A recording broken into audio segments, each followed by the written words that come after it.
You know, healing from family trauma can feel like you're staring up at this impossibly huge mountain with no idea how to even start climbing. But what if there was a roadmap? Well, in this explainer, that's exactly what we're going to do. We're going to break down that map step by step to help navigate the past and find a real path forward.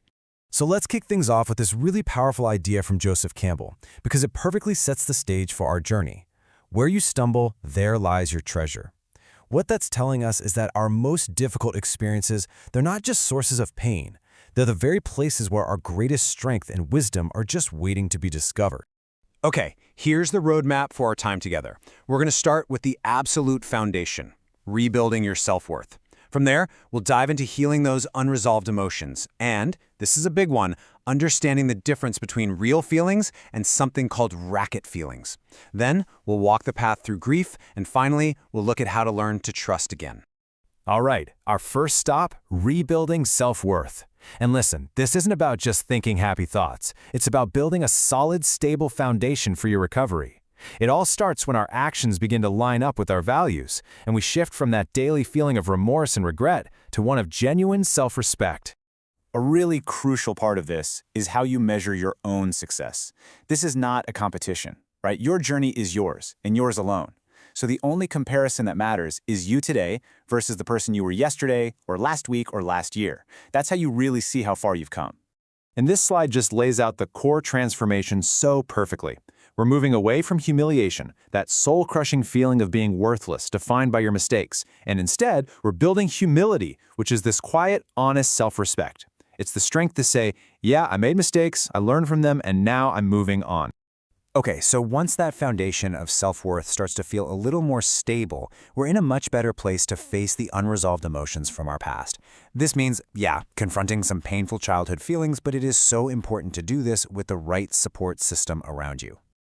As you do this work, you might hit these incredibly tough feelings, this sense of being in a black hole or swimming through molasses. It can feel like you're completely stuck. But here's the critical thing to remember. These are just temporary markers on the path. They are signs that you are moving through something, not that you're stuck there forever. Because once you move through that molasses, you arrive somewhere totally new. The intensity of that struggle gives way to this new kind of lightness, a gratitude. You don't just survive the journey. You actually come out the other side with a deeper capacity for compassion, born directly from everything you've overcome. Now, let's dive into a really fascinating concept for understanding our emotional patterns, the difference between our real feelings and what are called racket feelings. Think of these as the emotional defense mechanisms a lot of us learned as kids just to get by. So, what on earth is a racket feeling? Well, it's an emotion that was allowed in your family growing up. It's one you got so used to performing that it became this kind of dramatic, almost manipulative shield. It's the emotion you show on the outside to protect the much softer, more vulnerable feelings hidden deep underneath. And this table just breaks it down so clearly. In what you'd call an anger family, blaming everyone else becomes the racket that covers up deep hurt or fear. In a victim family, a big performance of helplessness might be masking real pain. And in a guilt family, constant self-blame can actually be a racket for a profound desire for love and acceptance.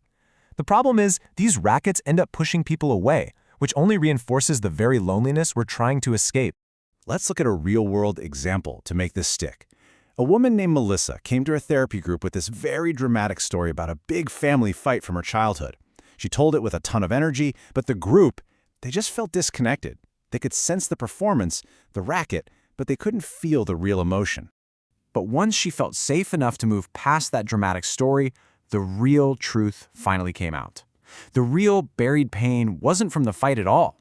It was the profound feeling of abandonment she'd carried since her mother died when she was just 3 years old.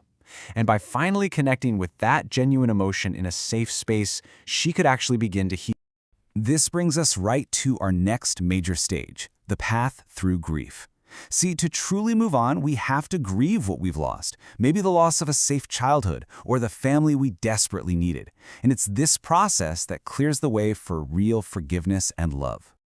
Grief isn't passive. It's not something that just happens to you. It's active work. Therapist William Worden lays out 4 clear tasks to move through it. First, you have to accept the reality of the loss. Then, you have to let yourself truly experience the pain of it. From there, you adjust to a new reality. And finally, you take that emotional energy and reinvest it back into your present and your future. Take Christopher's story. His childhood trauma, being beaten by his mother, showed up in his adult relationships. He found himself emotionally punishing the women he dated. It was this destructive pattern he just couldn't break, because the real cause was still buried deep inside.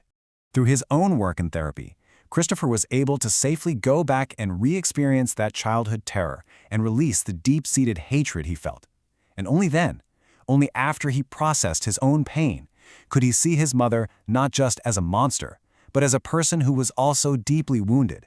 And that understanding, that's what finally opened the door to forgiveness and broke the cycle for good. So, after all this incredible work, building self-worth, facing emotions, grieving losses, we arrive at the final stage of the journey, learning to trust again. Trust in ourselves, trust in other people, and trust in the world around us. You know, a really profound shift happens as we heal. We start spending way less energy trying to prevent future pain and way more energy just living. We're not walking on eggshells anymore. We get back our ability to be vulnerable, to connect with people, and to take the healthy risks that make life worth living. And this image, I think, just beautifully illustrates the goal. This isn't about finding a world with no rattlesnakes. Life is always going to have challenges, right? Recovery gives us the skill and the grace to be the master of our own environment, to see the dangers, respect them, and then navigate around them with confidence and ease, instead of living in constant fear. All right, so let's just quickly recap the key takeaways here. Healing is a structured process. You need a stable foundation before you can face the past. Self-worth is built through your actions, not just wishful thinking. You absolutely cannot do this alone. Safe spaces and trusted people are essential. And sometimes staying true to your own path means creating a little distance from those who don't support your journey. And we'll end by coming full circle, right back to where we started. Joseph Campbell told us that our treasure lies where we stumble. So after exploring this roadmap to healing, the final question isn't whether the journey is hard. The real question is, where on your unique path is your treasure waiting to be found?